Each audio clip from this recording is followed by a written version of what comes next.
हाँ जी, six class today we will start to read about geography our fifth chapter major domains of the अर्थ.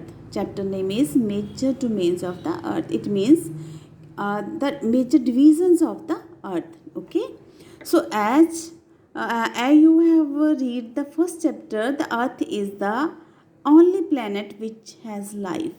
आपने जैसे पहले chapter में पढ़ा कि अर्थ ही एक ऐसा प्लैनेट है जहाँ पर लाइफ पॉसिबल है. Human beings can live here because the life sustaining elements of land water and air are present on the earth. Human being जहाँ पर रहते हैं क्योंकि जहाँ पर लाइफ सस्टेनिंग एलिमेंट्स हैं जैसे लैंड है, वाटर है एंड एयर है, इसलिए जहाँ पर ह्यूमन बींग्स का रहना पॉसिबल है.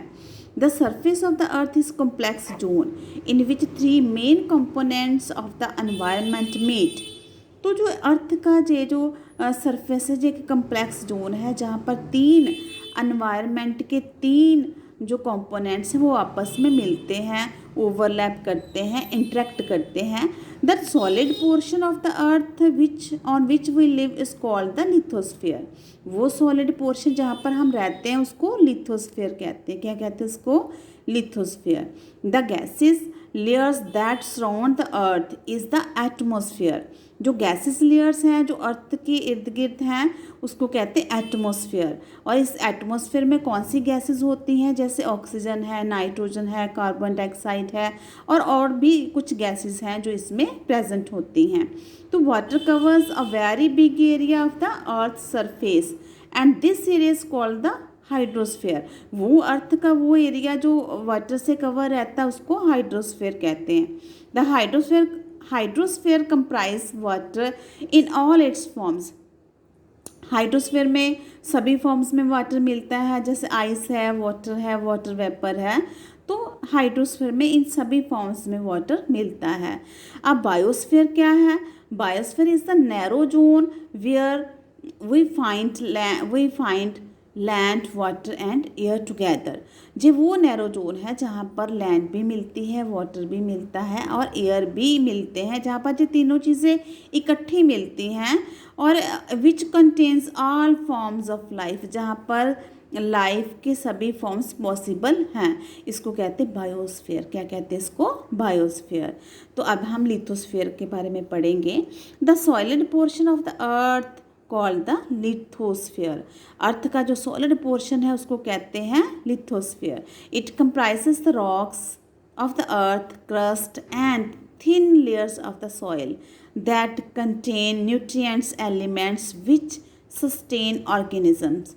तो इसमें क्या है, जो इसमें जो अर्थ है जो रॉक से बनी हुई है, इसकी जो क्रस्ट है वो रॉक से बनी हुई है और ऊपर इसकी जो थिन लेयर्स है, जो अर्थ की जो थिन लेयर्स है, जो टॉप लेयर है, जो थिन लेयर है उसमें न्यूट्रिएंट एलिमेंट्स पाए जाते हैं जो अर्थ सॉइल की जो फर्टिलिटी है उसको मेंटेन करके रखते हैं.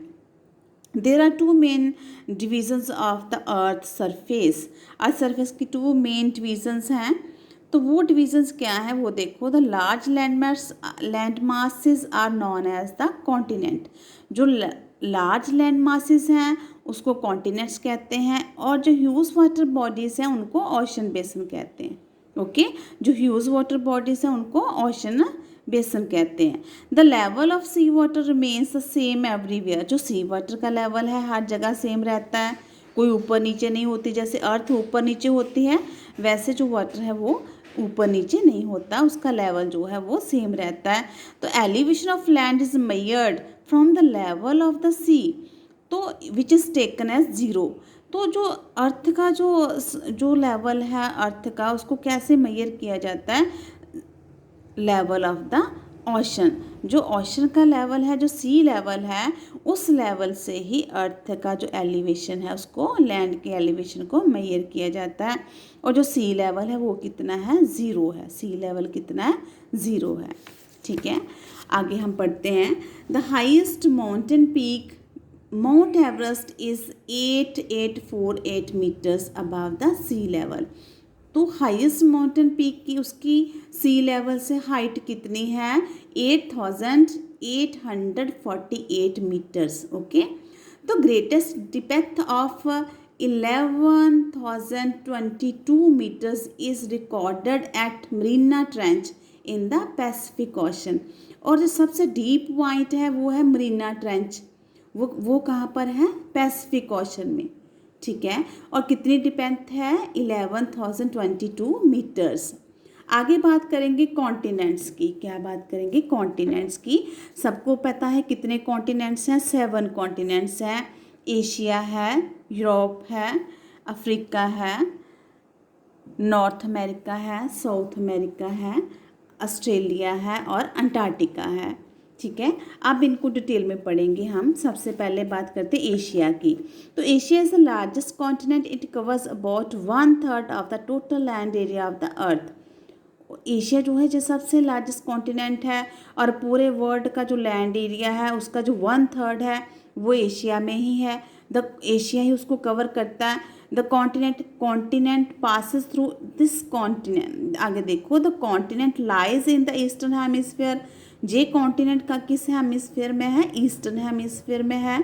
The tropic of cancer passes through this continent. और कौन सी लैटिट्यूड पास होती है इस कॉन्टिनेंट में, the tropic of cancer. Asia separated from Europe by Ural mountains on the west. और वेस्ट में जो यूरोप है वो एशिया से सेपरेट होता है, किस माउंटेन की वजह से, द यूराल माउंटेन्स की वजह से वो एशिया से सेपरेट होता है। आगे हम अगर हम यूरोप और एशिया को आपस में मिला दें तो क्या बन जाता है, यूरेशिया। अगर यूरोप और एशिया को आपस में मिला दिया जाए तो क्या बन जाता है, यूरेशिया। अब हम यूरोप की बात करते हैं। तो Europe is much smaller than Asia. Asia से छोटा है। The continent lies to the west of Asia. जो कॉन्टिनेंट एशिया के वेस्ट में है। The Arctic circle passes through this. और इसमें कौन सा सर्कल पास होता है, आर्कटिक सर्कल पास होता है। तो जो 3 साइड से वाटर बॉडी से कवर होता है। आगे बात करते हैं अफ्रीका की। Africa is the second largest continent है आफ्टर एशिया के बाद। जो सेकेंड लार्जेस्ट कॉन्टिनेंट है, द इक्वेटर जो 0 डिग्री लैटिट्यूड्स है वो इसके मिडल में से पास होती है। तो इस तरह से हम देखें तो ये कॉन्टिनेंट नॉर्दर्न हेमिस्फीयर में सिचुएटेड है। अफ्रीका कहाँ पर है, नॉर्दर्न हेमिस्फीयर में सिचुएटेड है। It is the only continent through which the tropic cancer. ये एक ऐसा कॉन्टिनेंट है जिसमें tropic of cancer, equator, the tropic of Capricorn, ये तीनों लैटिट्यूड्स पास होती हैं। तो इसके अलावा और इसकी फीचर्स देखें तो इसमें क्या है, द सहारा डेजर्ट है, वर्ल्ड्स लार्जेस्ट हॉट डेजर्ट भी इसी कॉन्टिनेंट में पाया जाता है। इसमें और एक बात देखें तो द वर्ल्ड्स लॉन्गेस्ट रिवर, दुनिया की सबसे लॉन्गेस्ट रिवर नाइल जो है वो भी इसी कॉन्टिनेंट में पाई जाती है। तो आगे हम बात करते हैं, North America is the 3rd largest continent of the world. North America दुनिया का 3rd लार्जेस्ट कॉन्टिनेंट है। It is linked to South America by a narrow strip of land called isthmus of Panama. तो Panama जो isthmus है वो North America और South America को आपस में लिंक करके रखता है, ठीक है। तो आगे हम बात करते हैं साउथ अमेरिका की। तो जो हम नेक्स्ट वीडियो में बात करेंगे।